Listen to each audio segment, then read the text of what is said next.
On a eu des réunions de puissance, des réunions de miracles, et Dieu a fait de grandes choses. Et j'aime ce type de réunion, j'aime le feu, j'aime la puissance du Saint-Esprit.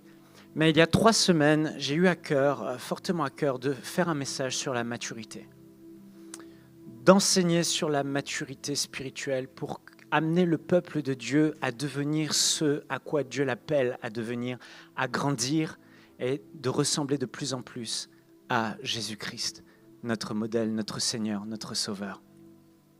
Alors, je ne suis loin d'être parfait, ma femme pourrait vous le dire, elle n'est pas là, mais j'ai énormément de défauts. Mais il y a une chose dont je suis certain, et ceux qui me connaissent pourront en témoigner, c'est que ce que j'étais il y a 10 ans, je ne suis plus. Aujourd'hui, j'ai grandi. Les erreurs que je commettais il y a 10 ans, aujourd'hui, je ne les commettais plus. Ce que je ne pouvais pas supporter comme charge et comme poids à cause du manque de maturité, aujourd'hui, je peux en supporter davantage. Alors, je ne suis pas encore parfait, mais je sais une chose, c'est que de gloire en gloire, le Seigneur travaille dans ma vie et me transforme à l'image de Jésus-Christ. Et si c'est possible, c'est mon désir, j'aimerais que avant que le Seigneur ne revienne, qu'il puisse se réjouir juste en regardant mon âme, juste en regardant mon attitude, juste en regardant la manière dont je réagis face aux circonstances de la vie, face aux défis, face aux épreuves, face aux situations. Et ce soir, j'ai à cœur de vous parler de ces choses qui sont ô combien plus importantes. Dieu veut que tu grandisses en maturité. Dieu ne veut pas qu'on reste comme des petits-enfants, avec un caractère de petits-enfants. Mais Dieu veut qu'on devienne des adultes, et qu'on devienne des hommes faits, et qu'on devienne à la stature parfaite de Christ. Et c'est son désir pour nous. Et c'est très important de le comprendre. Parce que c'est un des grands buts dans la vie chrétienne. Alors, je vais commencer en lisant ce passage de Luc au chapitre 2, au verset 52. Ceux qui ont leur Bible peuvent la prendre et lire avec moi. Luc chapitre 2, verset 52. La Bible prend le temps de souligner, à l'âge de 12 ans, Jésus s'est retrouvé seul au temple. Vous connaissez certainement cette histoire. Ses parents le cherchaient depuis plusieurs jours. Ils sont revenus, ils ont trouvé Jésus au temple en train de parler et de s'entretenir avec les chefs religieux du temple. Et après cette anecdote, ce passage dans la vie de Jésus, la Bible prend le temps de souligner. En regardant Jésus-Christ de Nazareth, il a 12 ans. Et la Bible dit de lui, et Jésus croissait en sagesse, en stature, c'est-à-dire en taille, et en grâce devant Dieu et devant les hommes. La Bible, la parole de Dieu ne souligne rien par hasard. Et on voit que le Seigneur Jésus grandissait en sagesse, en stature et en grâce devant Dieu, c'était visible de Dieu, et devant les hommes, et c'était visible des hommes. Le mot grâce ici, c'est le mot charis en grec, qui signifie ce qui fournit la joie, le plaisir, les délices, la douceur, le charme et la tendresse. Ici, quand la Bible dit que Jésus grandissait en grâce, la Bible est en train de dire que Jésus avait un caractère qui était tellement extraordinaire que quand Dieu le regardait, quand les hommes le regardaient, cela procurait à ceux qui regardaient la joie, le plaisir, les délices, la douceur, le charme et la tendresse. Son caractère était beau, son caractère était parfait. Et Luc, au chapitre 2, verset 52, je vais lire dans la version Semeur que j'aime beaucoup, ils ont traduit ce passage en disant « Jésus grandissait » et progressait en sagesse, et là on parle de son caractère, et il se rendait toujours plus agréable à Dieu et aux hommes. Et c'est là son caractère. Ton niveau de maturité, c'est la combinaison de ton niveau de sagesse associé à la qualité de ton caractère.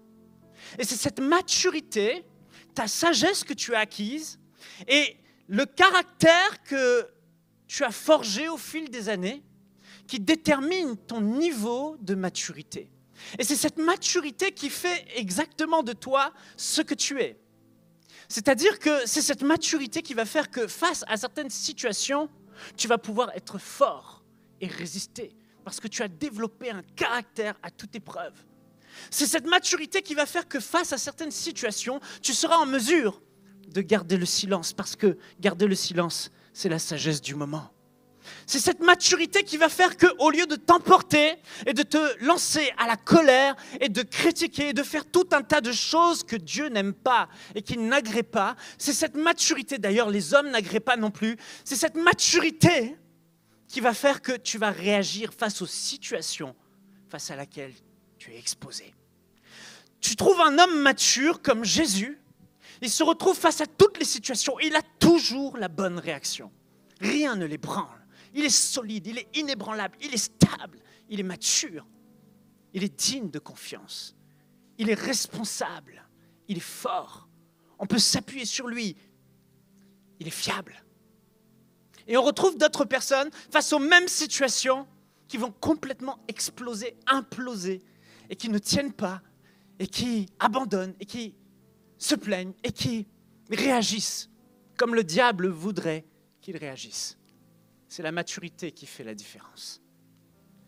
Et le cœur du Père, j'aimerais le dire aujourd'hui, parce qu'on est très porté sur les accomplissements.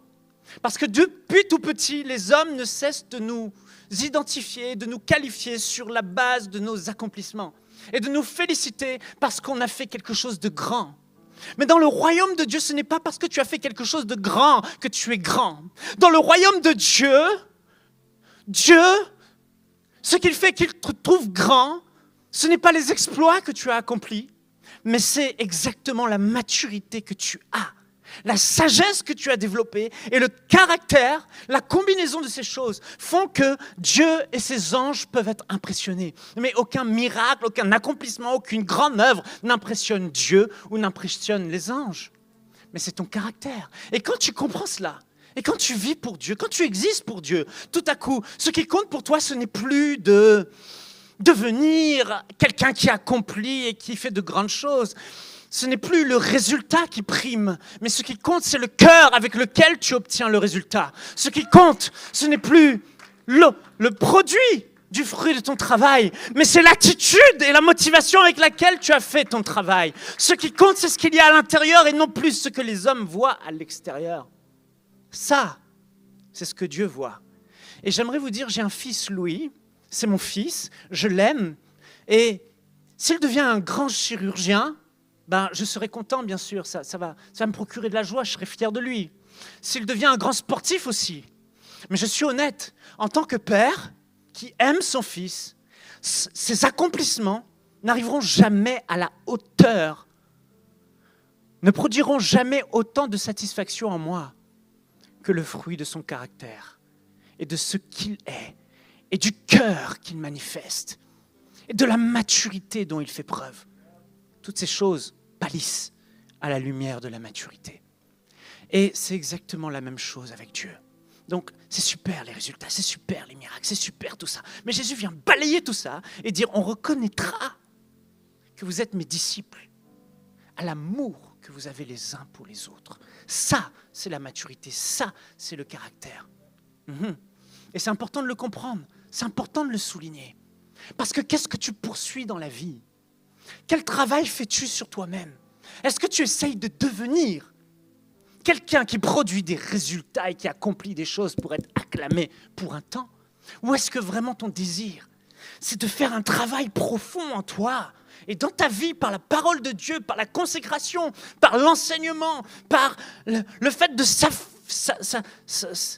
s'affectionner aux épreuves, parce que les épreuves nous font grandir. Et tu te dis, waouh, je grandis. Et c'est ça l'objectif que je cherche à atteindre. Alors, c'est important de ne pas se tromper de combat. La grande question que les chrétiens me posent le plus souvent, c'est la suivante. Quel est le plan de Dieu pour ma vie ? Et quand je vois ces questions, j'entends ces questions, je réalise que beaucoup de chrétiens n'ont pas compris déjà que la priorité de Dieu, le premier plan de Dieu pour ta vie n'est pas que tu accomplisses des œuvres, mais son premier plan est que tu deviennes semblable à Jésus-Christ de Nazareth. Ouais, c'est la vérité. Dis à ton voisin, c'est la vérité. Et je vais te le lire. Romains 8, 29, version Summer. Car ceux qu'il a connus d'avance, il les a aussi prédestinés à être semblables à l'image de son Fils, afin que son Fils fût le premier-né entre plusieurs frères. Donc la priorité de Dieu pour tous les hommes, c'est qu'ils soient sauvés, numéro 1. Mais une fois que tu deviens enfant de Dieu, la priorité de Dieu pour toi, en tant que père, c'est que tu deviennes mature comme Jésus était mature. C'est-à-dire que Dieu, dans son plan, ici il est écrit qu'il nous avait prédestinés, c'était son plan de toute éternité, à ce que nous devenions semblables à l'image de son Fils, afin qu'il fût le premier-né entre plusieurs frères. Si on peut diminuer le son des caméras, s'il vous plaît. Le plan de Dieu, c'est que tu deviennes semblable à l'image de son Fils. C'est-à-dire que Dieu prend un modèle, son Fils unique, le premier-né d'entre les frères. Et dans la culture africaine, on appelle le frère aîné le yaya. Mais combien est important dans une famille le frère aîné pour les autres qui viennent après? Ils regardent le frère aîné avec admiration. Ils veulent ressembler au frère aîné. Ils reproduisent le modèle du frère aîné parce que Dieu sait une chose, que le meilleur moyen d'apprendre et de grandir, c'est par la contemplation et l'imitation. Ma petite fille Sophia a regardé il y a quelque temps, plusieurs mois de ça, des dessins animés sur Netflix qui s'appelait truc de cheval, les chevaux, elle aime les chevaux. Spirit. Spirit, c'est comment elle s'appelait la fille? Lucky. Et à un moment donné, on réalise que notre fille devient de plus en plus difficile, de plus en plus irrespectueuse envers ses parents, de plus en plus rebelle. Et à un moment donné, ma femme, elle tilte. On ne comprend pas pourquoi. On n'arrive pas à retrouver la Sophia qu'on avait. Et à un moment donné, ma femme tilte. Elle dit, c'est parce qu'elle regarde Spirit. Et elle devient comme Lucky. Parce qu'en regardant cette petite fille dans ce dessin animé, elle voit ses attitudes. Elle voit son comportement, elle voit ses réactions. Et cette petite fille devient son héroïne. Qui est ton modèle aujourd'hui? Qui est ton héros? Sur qui fixes-tu les regards? Parce que Dieu sait que ce qu'on regarde et le modèle qu'on regarde et qu'on observe, on finit par devenir exactement comme ceux qu'on observe et qu'on regarde. Alors, Dieu a placé Jésus-Christ. Il a quitté le ciel, il est venu sur la terre. Il a marché parmi nous, il a pris le temps de l'écrire. Et vous savez pourquoi Dieu a pris le temps d'écrire toutes ces choses sur Jésus? Pour qu'aujourd'hui, nous, ses enfants, à l'époque, c'était les prédicateurs qui retransmettaient l'enseignement de Jésus et la vie de Jésus par des messages, par des prédications. Mais puis après est arrivé le papier. Et nous sommes tellement bénis d'avoir la Bible. Nous sommes tellement bénis d'avoir des prédicateurs qui prêchent encore la vérité, qui prêchent encore Jésus-Christ plus que toute autre chose. Parce qu'en fait, ces prédicateurs mettent les hommes et les femmes, les enfants de Dieu face à leur modèle à imiter. Et c'est dans ces moments-là, quand dans la Bible, tu cherches Jésus, et dans les messages, Jésus est montré, que tout à coup, tu te retrouves face à ton grand frère, face au premier-né, face à ce modèle que Dieu a taillé pour que tu l'imites.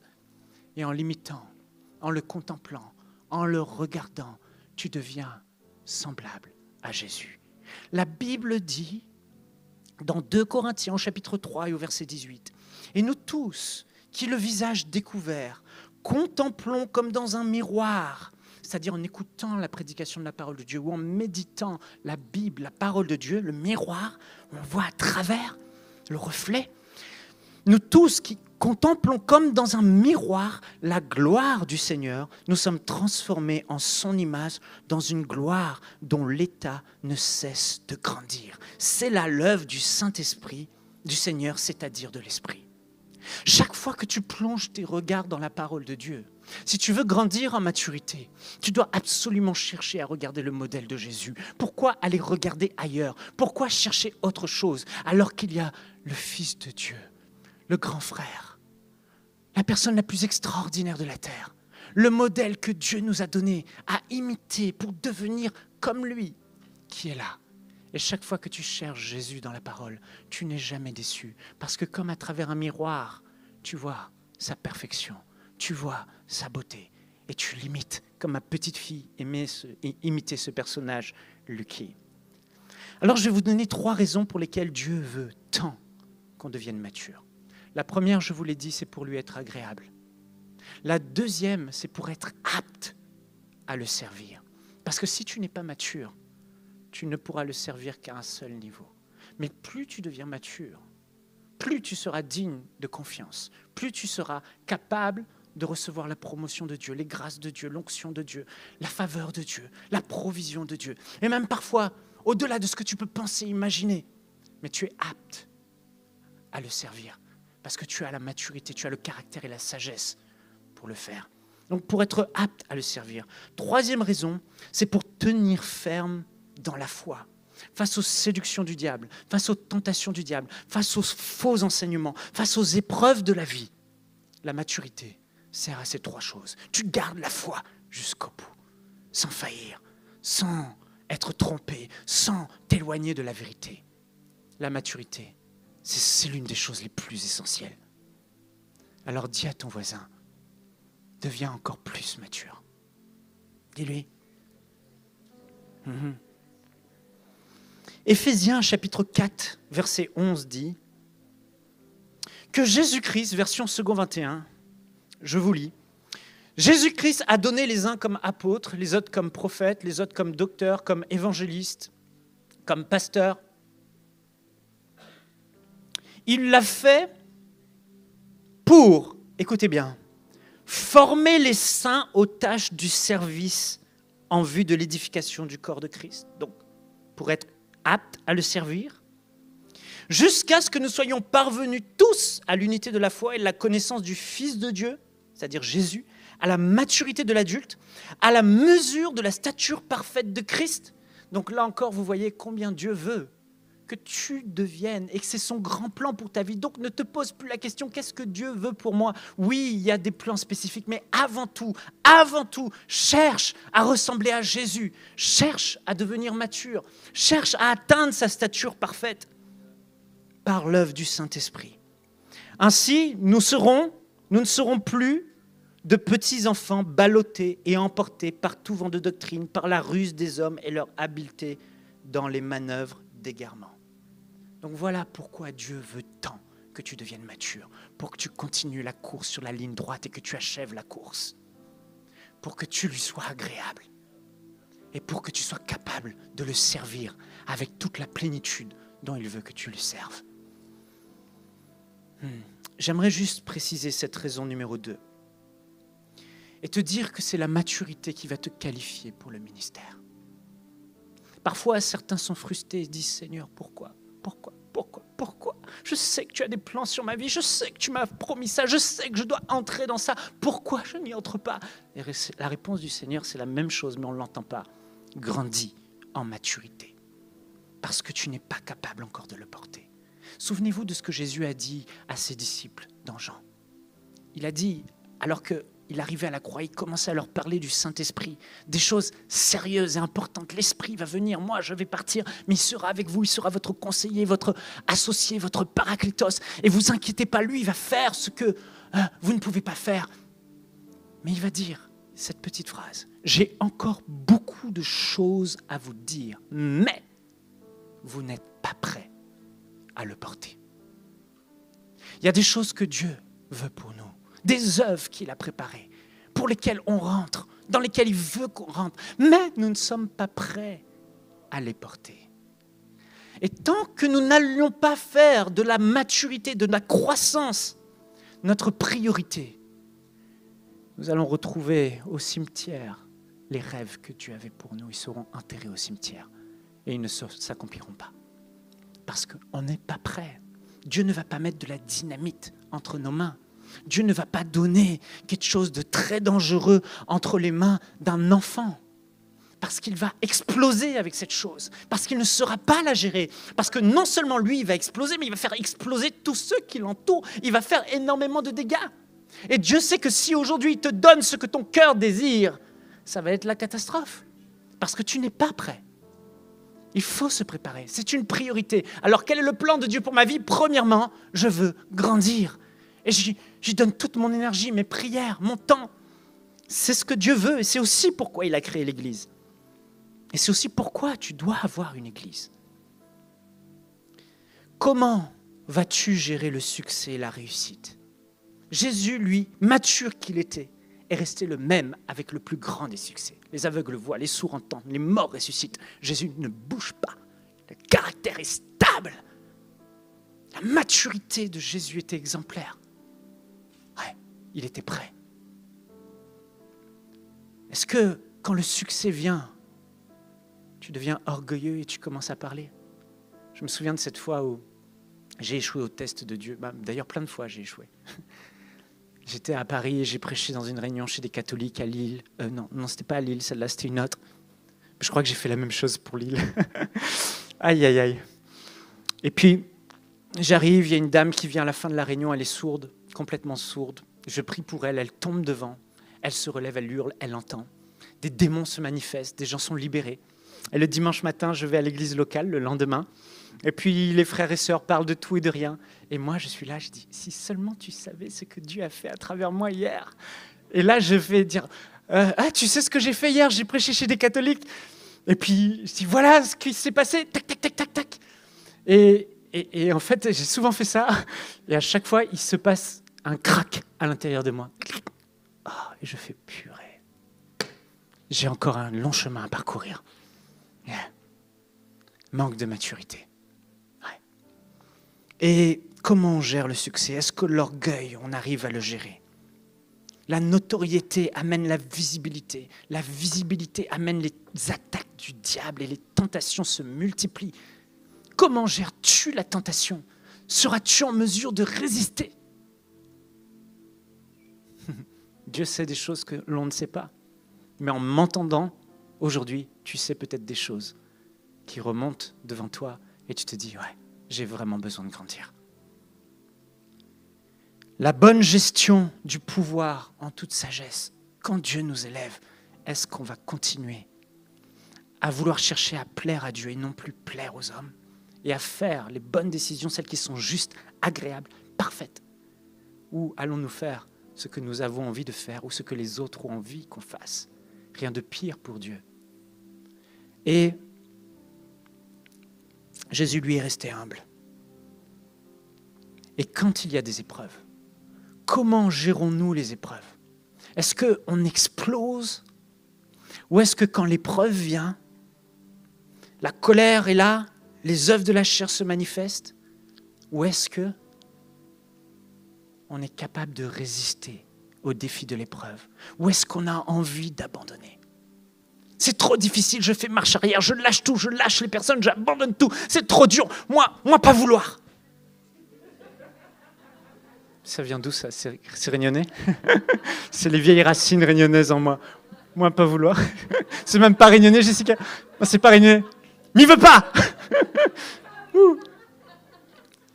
Ouais. À Gethsémané, Jésus était mature.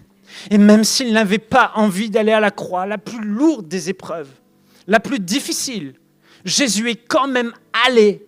Il a dit, non pas ma volonté, Père. Même s'il avait des grumeaux de sang, tellement le stress était énorme. Il avait la maturité de savoir comment dans la prière se décharger sur Dieu, se relever et tenir ferme. Comment discerner, ne pas écouter la voix de la chair qui dit, ne va pas à la croix, Dieu a une autre solution pour toi. Il a dit, non Seigneur, pas ma volonté, mais ta volonté. C'est la maturité qui fait que tu es capable de rester ferme sur la volonté de Dieu et de t'y soumettre, même quand toutes tes émotions crient « Abandonne !» Tu tiens ferme et tu continues. Tu ne lâches pas parce que Dieu espère en toi, parce qu'un peuple espère après toi, parce que des gens autour de toi ont besoin de toi. Et ça, c'est la maturité. L'état d'un homme parfait à la stature de Christ. C'est ce que la Bible dit et nous devons le faire. Devons tendre vers cette maturité. Je vais vous partager une expérience que j'ai vécue. C'est pour les caméras, faut pas. T'étais pas là. Un jour, j'étais en train d'adorer dans une réunion et avant la prédication, en pleine adoration, j'ai eu une vision. Et dans cette vision, comme un film qui défilait devant moi. Ça a duré peut-être 3-4 minutes.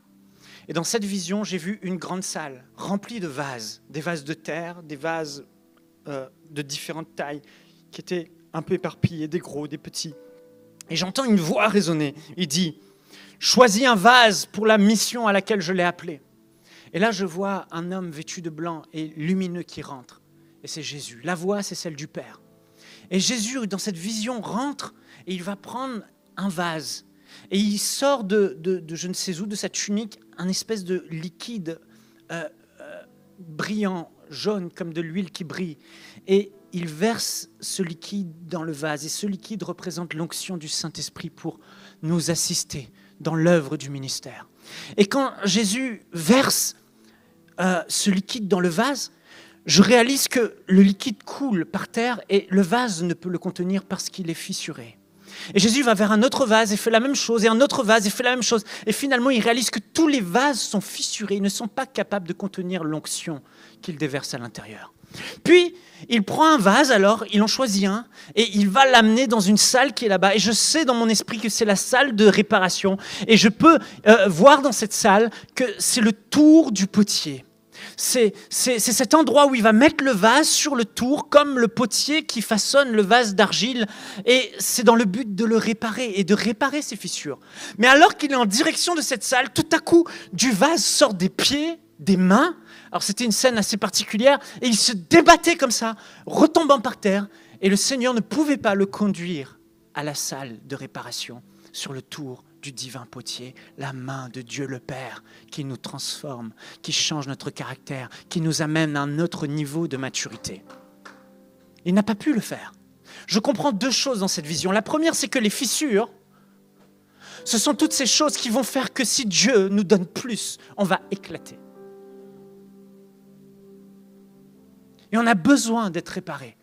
On a besoin de guérir. On a besoin de grandir. On a besoin d'être façonné autrement. Mais ce que je comprends aussi, c'est que nous ne voulons pas être et aller sur ce tour du potier. Parce que ces vases étaient en train de se prélasser au soleil. Il y avait un énorme soleil, c'était agréable. Et aller sur le tour du potier de Dieu, ce n'est pas agréable, frères et sœurs. Ça fait mal. Ça nous demande de nous mettre face à un miroir. Ça nous demande de nous regarder tels que nous sommes. Ça nous demande de réaliser, d'accepter que oui, nous ne sommes pas encore arrivés à maturité. Et ça demande un prix à payer. Mais j'aimerais te dire que tous les grands hommes, tous les grands leaders, tous les grands serviteurs de Dieu qui veulent vraiment servir le Seigneur, Dieu n'a pas eu d'autre choix que de les mettre sur le tour du potier. Et ils ont accepté d'aller sur le tour du potier. Dis à ton voisin, accepte d'y aller. Il faut que tu y ailles. Ta destinée en dépend. Ta vie en dépend. Ouais. Regardez Moïse. Dieu dit, à travers du prophète Jérémie, il a envoyé le prophète Jérémie chez le potier en Israël. Et Dieu dit, Jérémie voit que le potier est en train de faire un vase d'argile et le vase qu'il faisait ne fonctionne pas et l'argile s'écroule. Et le potier refaçonne à nouveau l'argile. Et Dieu dit, ne puis-je pas agir envers vous de la même façon, maison d'Israël ? Vous qui avez un vase mal formé, vous qui avez des déformations, ne puis-je pas, moi, faire chauffer sur le tour le feu du brisement, le feu dans la consécration, le feu dans l'intimité, le feu de l'épreuve qui vient de Dieu. Ne puis-je pas faire chauffer afin que votre argile vous aussi fonde et que je puisse à nouveau vous façonner avec la forme que je veux, celle de Jésus-Christ de Nazareth? C'est la vision de Dieu. Moïse a accepté d'aller sur le tour du potier pendant 40 ans de désert. David, 7 ans dans les cavernes. C'était sa formation. Il était là sur le tour du potier. Seigneur, j'étais si proche du trône.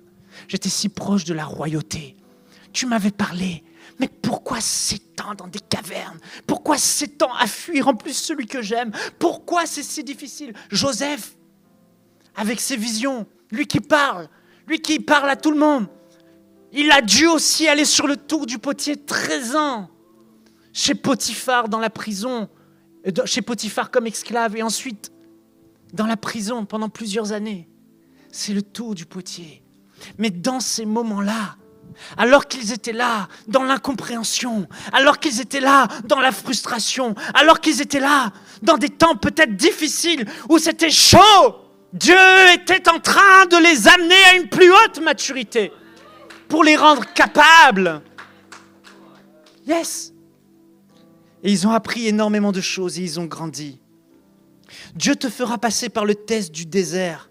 Le test, c'est l'examen afin de t'élever plus haut. Le test du désert, ce sont ces épreuves dans la vie. Il y a des épreuves qui viennent de Dieu. Ou du moins, il y a des épreuves dans lesquelles Dieu a conduit nos pas pour nous amener face à ces situations. Il ne s'agit pas des épreuves de la malédiction, petite parenthèse. Dieu ne va pas éprouver ses enfants avec la maladie. Dieu ne va pas éprouver ses enfants avec les flèches enflammées du diable. Dieu ne va pas détruire votre vie avec toutes ces choses. Oubliez ça. Jésus-Christ guérissait tous les malades. Dieu est un bon père. Il ne donne pas un scorpion quand on lui demande du pain. Il donne le Saint-Esprit. Mais il y a des épreuves dans lesquelles Dieu nous conduit. Luc 4, Jésus fut conduit par l'Esprit dans le désert pour être tenté par le diable. Avant de rentrer dans son ministère de puissance et public à Capernaum, dans la Décapole, dans l'endroit où il y avait énormément de passages. Mais il est allé là 40 jours et le diable l'a tenté. Et il a réussi le test, il a réussi l'épreuve.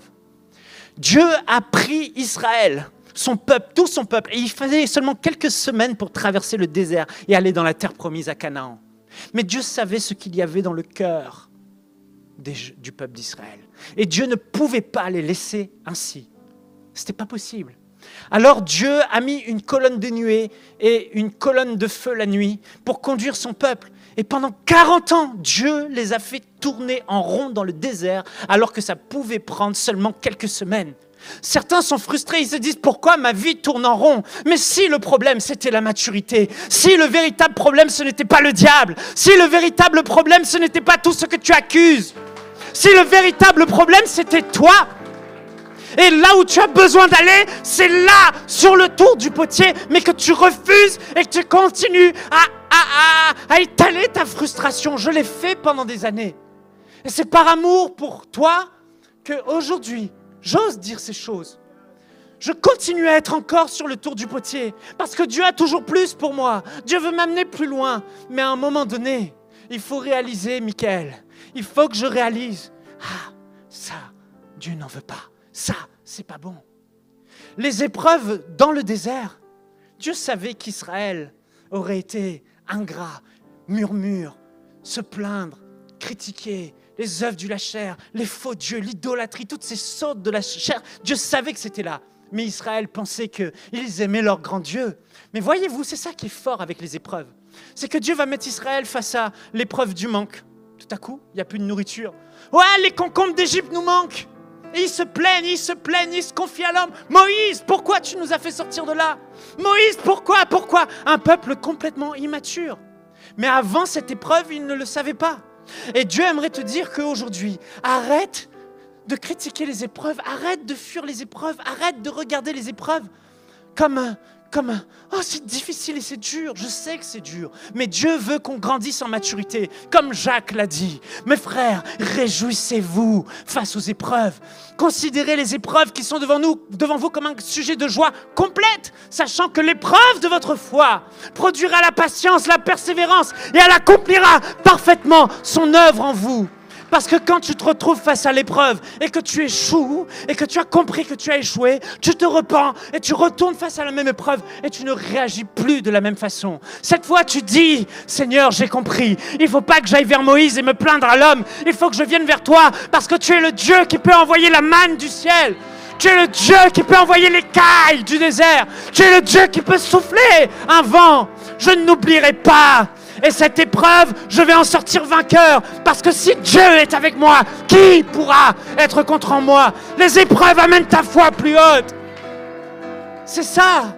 Les épreuves ne rendent pas un homme mauvais. Les épreuves font ressortir ce qu'il y a mauvais dans un cœur. Jamais une épreuve ne te rend mauvais. Si tu es comme ça, c'est pas parce que tu as eu des épreuves. C'est parce que à l'intérieur de toi, il manquait de maturité, il manquait le caractère, il manquait la sagesse. Et tu n'as pas pu avoir les épaules pour soutenir ces épreuves.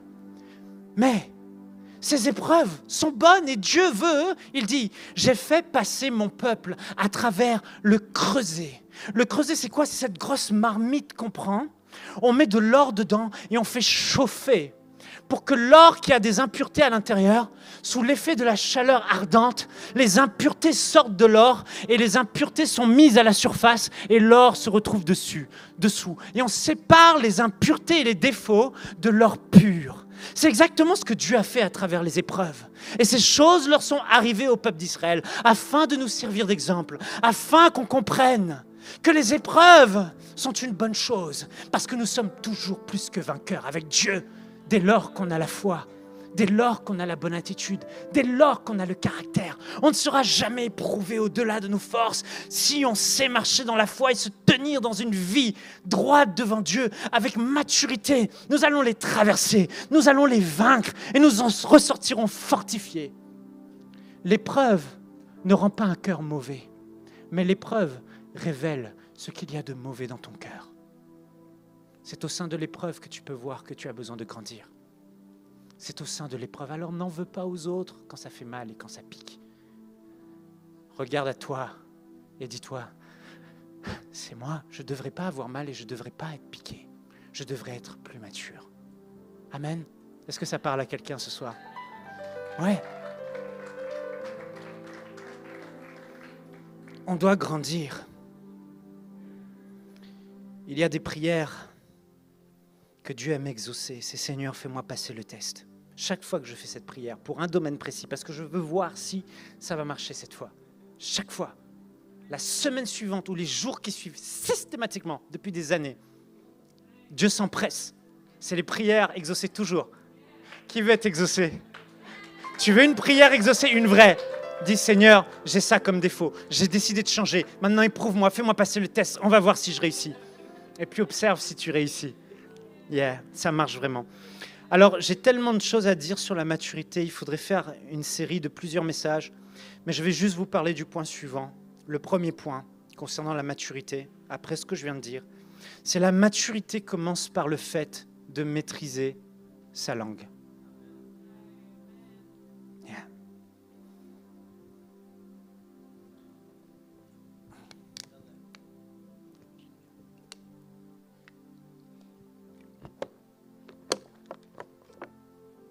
La sagesse dans mon dos.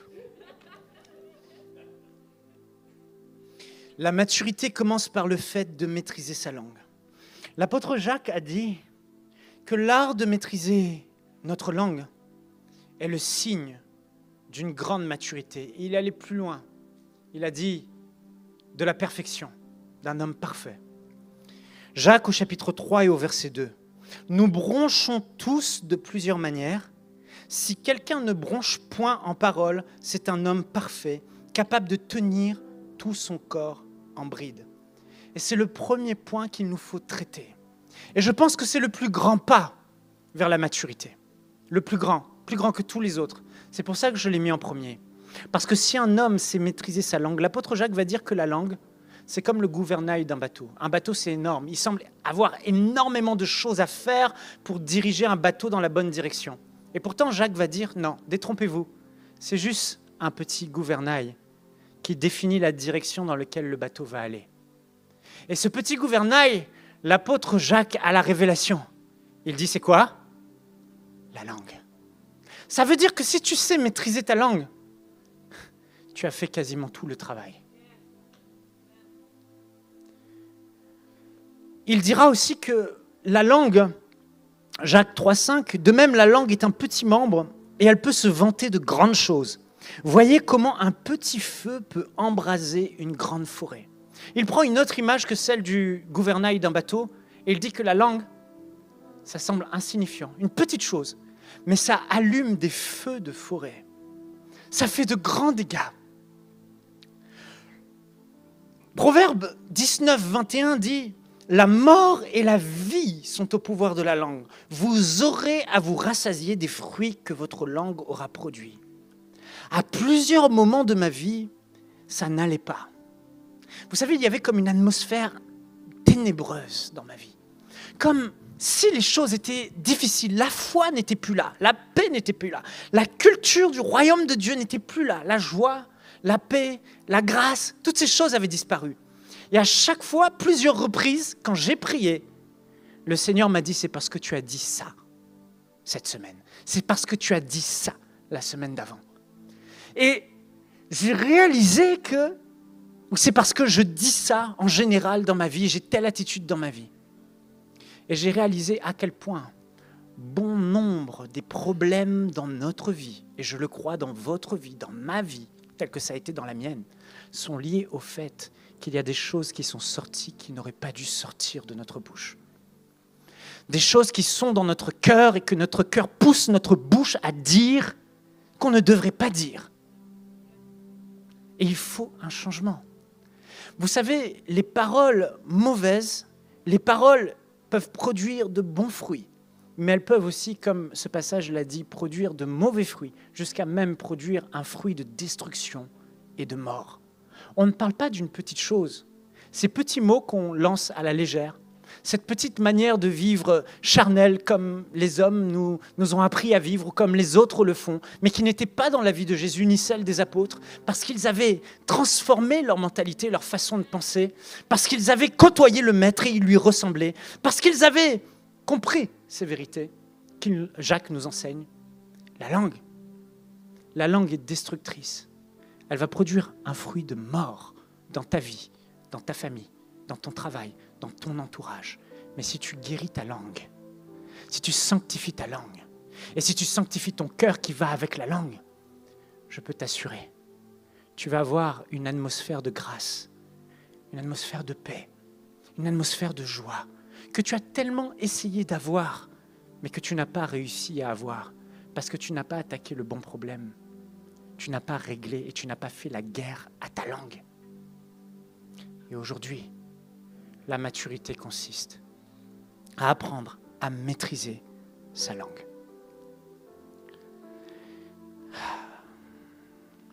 Le diable aime tellement cet environnement de ténèbres, cet environnement de plainte, cet environnement de critique, cet environnement de murmure, cet environnement où on rabaisse les autres, cet environnement où on rapporte des choses, cet environnement de toutes ces choses mauvaises qui peuvent sortir de notre langue.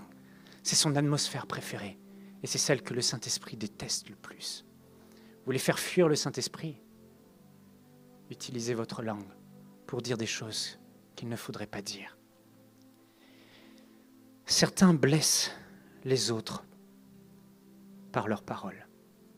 Proverbe au chapitre 12, verset 18 dit « Tel qui parle légèrement blesse comme un glaive, mais la langue des sages apporte la guérison. » J'ai compris que certains mots font plus mal que des coups. Les coups blessent le corps et ça cicatrise. Mais le cœur, c'est beaucoup plus difficile de cicatriser et de guérir un cœur blessé.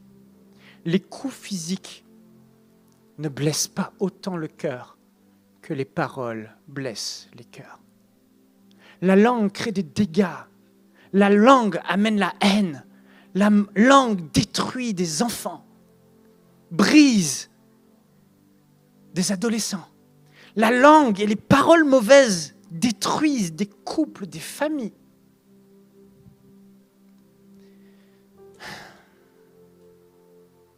Certains s'autodétruisent par leurs paroles mauvaises.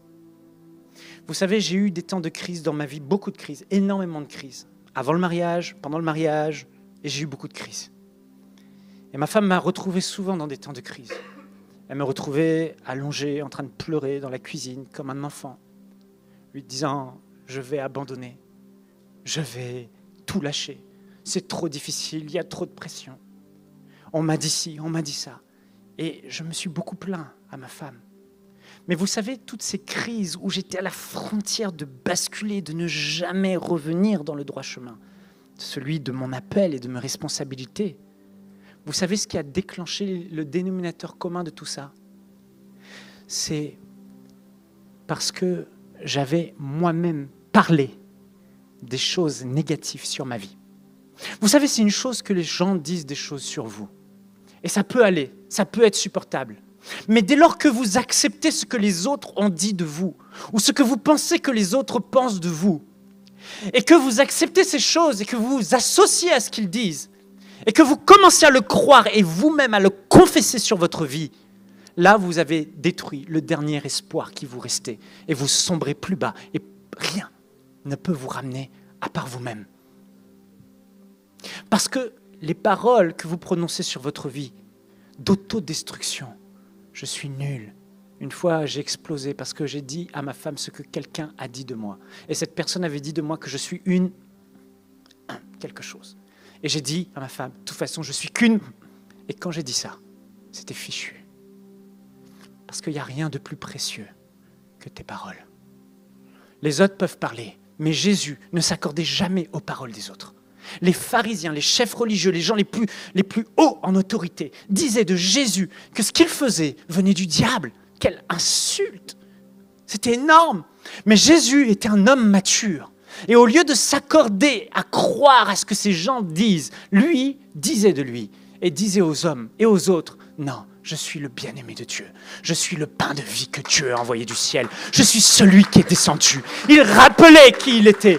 Il refusait de se conformer à ce que disent les autres. Et si aujourd'hui, tu as cette habitude de t'auto-détruire par tes paroles, parce que tu crois que les autres disent ça de toi, et tu les as acceptés, tu les as déclarés sur ta vie, qu'au nom de Jésus, cela ne soit plus jamais ton partage. Prends la décision d'arrêter avec cela. Ne sors plus de ta langue des paroles de mort et de destruction sur ta propre vie. C'est horrible. Les autres peuvent parler, mais toi, ne parle pas, s'il te plaît. Fais comme Jésus. Tu as trop souffert parce que tu as accepté et tu as parlé et tu t'es laissé détruire par tes propres paroles en lesquelles tu as cru. Aujourd'hui, bénis ta vie. Aujourd'hui, déclare la grâce sur ta vie. Il est temps, frères et sœurs, de faire la guerre à sa langue avec 3 armes. Premièrement, prier en demandant l'aide du Seigneur, comme le roi David le faisait. Le roi David disait, « Éternel, mets une garde à ma bouche. Veille sur la porte de mes lèvres. » Il priait pour sa bouche. Il priait pour ce qui sortait de ses lèvres. Il priait parce qu'il savait le danger des paroles mauvaises. Il priait aussi, « Ô Dieu, crée en moi un cœur pur. » La première des choses, quand tu réalises, oui, et que tu acceptes d'aller sur le tour du potier, c'est de dire, « Seigneur, aide-moi par ton esprit. » La deuxième des choses, c'est médite la parole de Dieu pour discerner ce qui est bien, ce qui est mal, de ce qui est mal, pour savoir ce qui est bon, ce qui est agréable, ce qui est parfait, ce qui est juste, ce qui est digne de louange, d'approbation, ce qui vient de Dieu. Tu dois transformer ta façon de penser par la parole de Dieu. Tu dois écouter des messages, tu dois méditer la parole de Dieu. Et dans la parole de Dieu, tu vas voir tes défauts, tes imperfections, mais tu vas aussi et surtout trouver le modèle de Christ, ce que Dieu te demande d'être et comment il te demande d'agir et comment tu dois gérer ta langue. Et ça va te transformer, ça va te changer, ça va te donner le bon exemple. Mais la troisième chose, et je vais m'attarder sur ça pour terminer, c'est de prendre la décision radicale d'appliquer 5 règles d'or. Dis à ton voisin, 5 règles d'or. Je fais ça pour vous réveiller, pour garder votre attention. Prier, c'est bien. Méditer la parole, c'est essentiel. Mais ça, c'est ce qui va vous faire le plus de progrès. Et c'est ce que la parole de Dieu dit et enseigne. Mais appliquer ces 5 règles d'or dans votre vie change tout. Dis à ton voisin, change tout. Tu as vraiment compris? Ça change tout. Ça change une vie, ça change ta vie complètement. La première des règles, c'est se forcer à garder le silence quand c'est difficile. Force-toi à garder le silence quand c'est difficile. Quand c'est difficile, tu es rempli d'émotions. Ça bouillonne à l'intérieur, n'est-ce pas? Il y a comme un feu là qui est là. Et tu as envie de sortir. Et tu as vraiment envie que celui qui t'a dit quelque chose entende ce qu'il y a à l'intérieur et que ça sorte de ta bouche parce qu'il doit l'entendre. Parce que lui dire, ça te soulage. Mais lui dire, ça ne te soulagera pas. Lui dire, ça te maintiendra dans un niveau d'immaturité. Tu dois apprendre à gérer tes émotions. Et c'est difficile quand on est au milieu des épreuves et de l'adversité. Et c'est ô combien difficile quand quelqu'un, par ses paroles légères, nous a piqués et nous a blessés. Mais la Bible dit, soyez lents à parler et soyez prompts à écouter. On doit développer cela. Savoir garder le silence et écouter.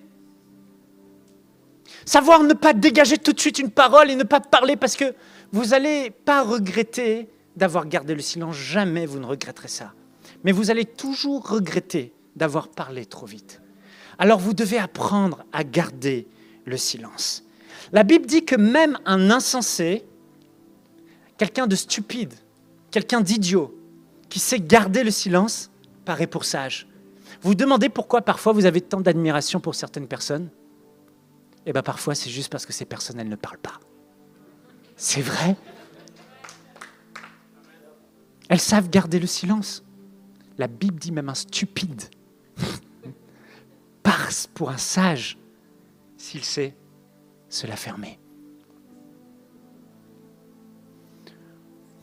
C'est la première des règles.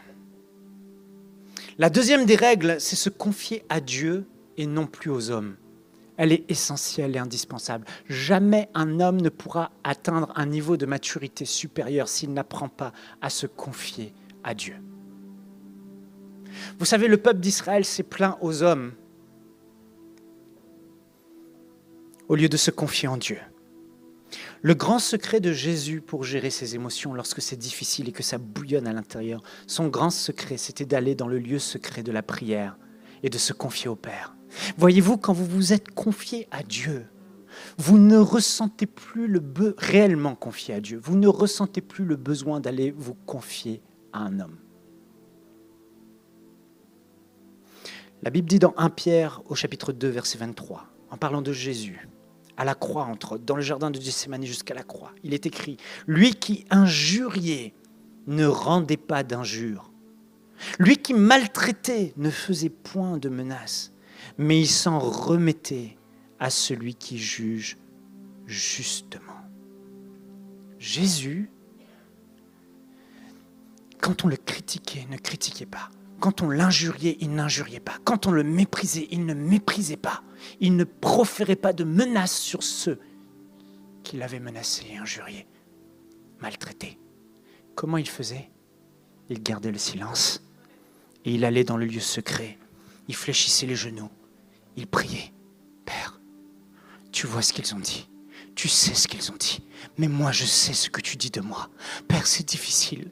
C'est difficile d'encaisser tout ça. C'est difficile de subir tout ça. Mais Père, tu as fait de moi une personne mature. Je me confie en toi. Je m'appuie sur toi. Parce que ta parole dit, bénis l'homme qui se confie en l'Éternel. Mais malheur, et dont l'Éternel est l'espérance. Mais malheur à l'homme qui se confie en l'homme. Tu sais que quand tu parles à l'homme, tu te plains. Mais quand tu te plains à Dieu, tu ne te plains plus. Tu es en train de te décharger sur lui de tous tes soucis. D'un côté, c'est un péché, de l'autre côté, c'est une grâce. Alors, c'est une règle essentielle. Si quelqu'un n'a pas une vie de prière, où il se décharge sur Dieu, où il confie toutes ses frustrations à Dieu, il est comme un enfant devant son père, il ne pourra pas tenir sa langue et sa bouche. Et il va faire des dégâts. Mais c'était le grand secret de Jésus. Les murmures du peuple d'Israël étaient des murmures parce qu'ils n'allaient pas vers Dieu. On manque d'eau, l'eau est amère, on manque de nourriture. Seigneur, fais quelque chose, c'est vraiment difficile. Ça ressemble à une plainte, mais ce n'est pas une plainte, c'est de la foi, c'est se décharger sur lui, c'est s'appuyer sur lui. C'est agréable à Dieu. Mais eux, ils allaient vers l'homme. Moïse, on était mieux en Égypte avec nos concombres, on veut de la viande. C'était tellement désagréable à Dieu que Dieu a dit, je vais vous envoyer des cailles, mais tellement de cailles que vous allez en avoir marre et que la viande va sortir par vos trous de nez. C'est ce qu'il a dit. Parce qu'ils les ont fâchés Dieu. Parce que ce peuple se tournait vers l'homme. On doit, frères et sœurs, se confier à Dieu et non plus aux hommes. Une dure journée de travail, un moment difficile qu'on a traversé. Ouais, tu rentres et tu parles à ta femme et tu lui dis, j'ai fait ça tellement de fois, je ne le fais plus aujourd'hui. Fini. J'ai toujours quelques petits moments peut-être difficiles, parfois, mais c'est rare. C'est pas parfait, mais c'est rare. Et ça a changé ma vie. Ça a changé ma vie. Ça change les oppressions. Ça change la dépression. Ça crée une atmosphère agréable. Maintenant, je vais dans le secret si j'ai quelque chose à dire et je le dis à Dieu. Et ma femme, souvent, n'est plus au courant. Et pourquoi elle n'est plus au courant alors qu'avant, elle était au courant ? Parce que ça ne diffie pas ce que j'ai à lui dire. La troisième règle, c'est s'interdire les reproches. C'est important. C'est quoi la troisième règle ?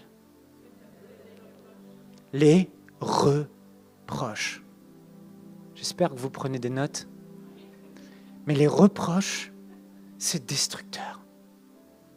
Je disais encore à ma femme récemment, je disais, chérie, mais les reproches, ça détruit, ça abaisse, ça écrase. Je ne vois rien de bon dans les reproches. Ça amène rien, ça produit rien.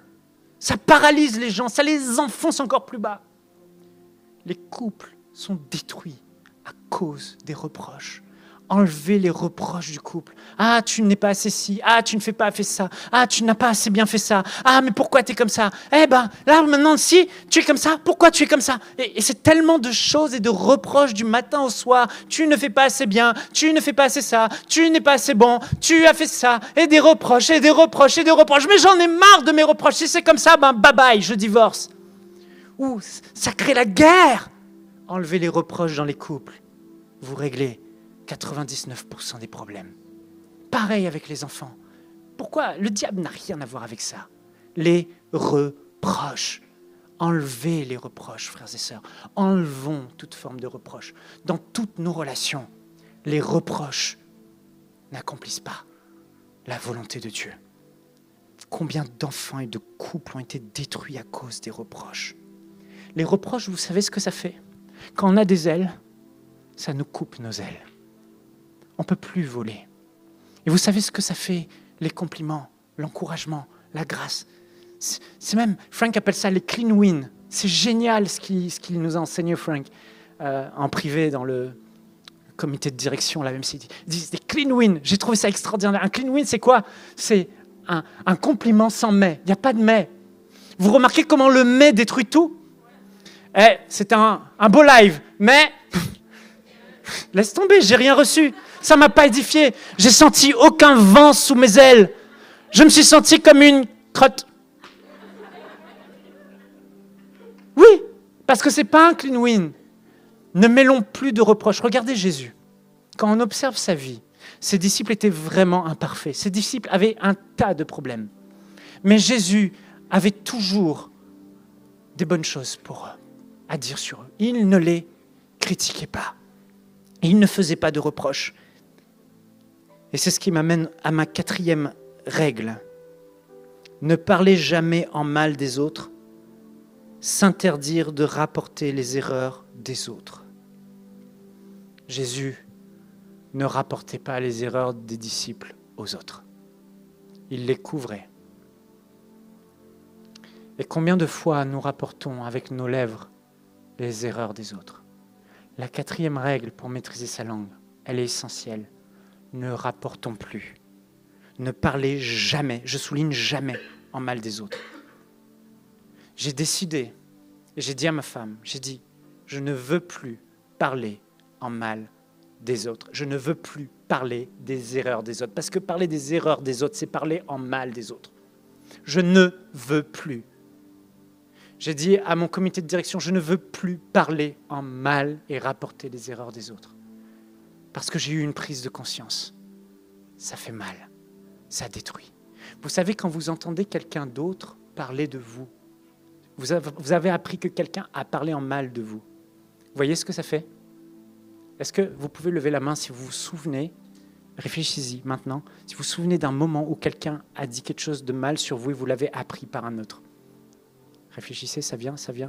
Je suis sûr que toutes les mains vont se lever. Ça fait mal. Ça détruit. Ça divise. Maintenant, je vais vous demander de lever la main pour tous ceux qui ont entendu le mois passé, les 30 derniers jours, quelqu'un vous rapporter les erreurs de quelqu'un d'autre. Ça peut être n'importe quoi. Une erreur. Levez la main. Ouais. Chaque fois qu'on rapporte à une autre personne les erreurs que d'autres ont commises. Ah, tu sais pas ce qu'un tel a fait aujourd'hui au travail? Ah, tu sais pas ce qui s'est passé? Ah, tu sais pas ce que j'ai vu? Non seulement vous êtes en train de créer cette atmosphère négative, non seulement vous êtes en train de vous maintenir dans un niveau de maturité moindre, mais en plus de cela, vous êtes en train de détruire la réputation d'une personne. Vous changez l'image de ce qu'une personne a. Si on vient aujourd'hui me dire « Ah, tu sais pas ce qu'il a fait », j'ai pas envie de savoir ce qu'il a fait. Je veux être comme Jésus avec la meilleure vision de Dieu pour cette personne. Parce que cette personne va changer. Parce que cette personne, Dieu a un avenir pour lui.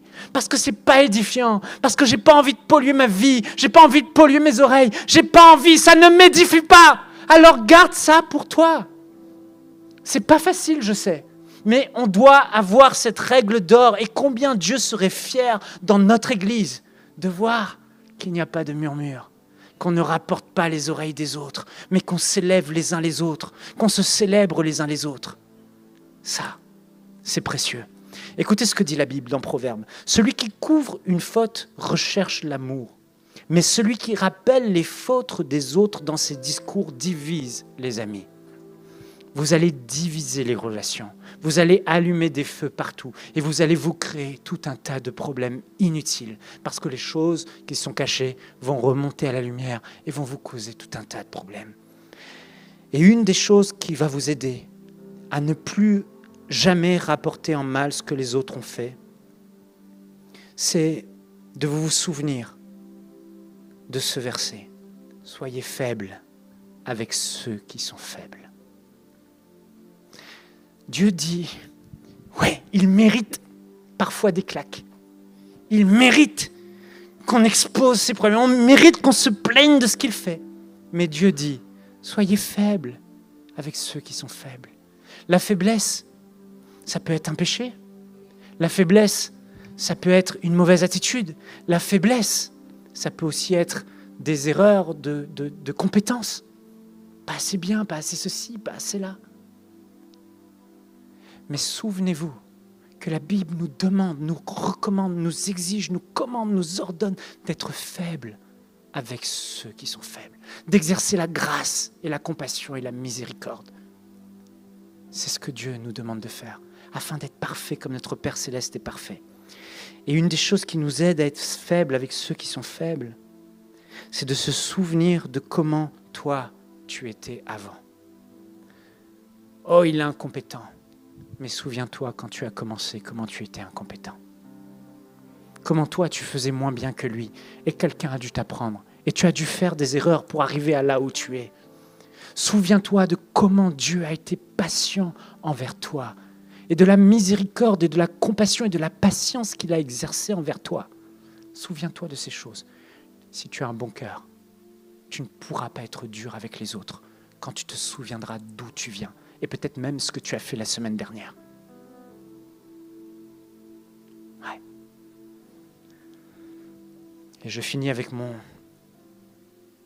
dernier point, la règle numéro 5. Oser aller parler avec vérité et amour à son prochain. C'est un commandement de Jésus. Il n'a pas dit « vous devriez peut-être le faire ». Il a dit « si ». Tu es là en train d'apporter ton offrande à Dieu. Alléluia! C'est merveilleux à l'église, j'adore Dieu, c'est génial, j'aime la présence de Dieu, je loue mon Dieu. C'est merveilleux, c'est la priorité. Je suis un bon chrétien, je suis en feu! Je suis en feu, je suis rempli du Saint-Esprit. Une heure de prière, c'est un détail pour moi. Je lis la parole de Dieu, j'aime la parole de Dieu, je prêche, j'exhorte, je prophétise, je donne les dons spirituels. Yes, c'est moi. J'amène mon argent, j'amène ma dîme à l'église, je donne à Dieu. C'est merveilleux, je suis un bon chrétien. Je me lève tous les matins et je prie. Je me couche tous les soirs et je prie. Je suis un bon chrétien. C'est là mon offrande à Dieu. Toutes ces choses que je fais pour Dieu. Jésus dit, si tu es là et que tu es en train d'amener ton offrande à Dieu et que tu te souviens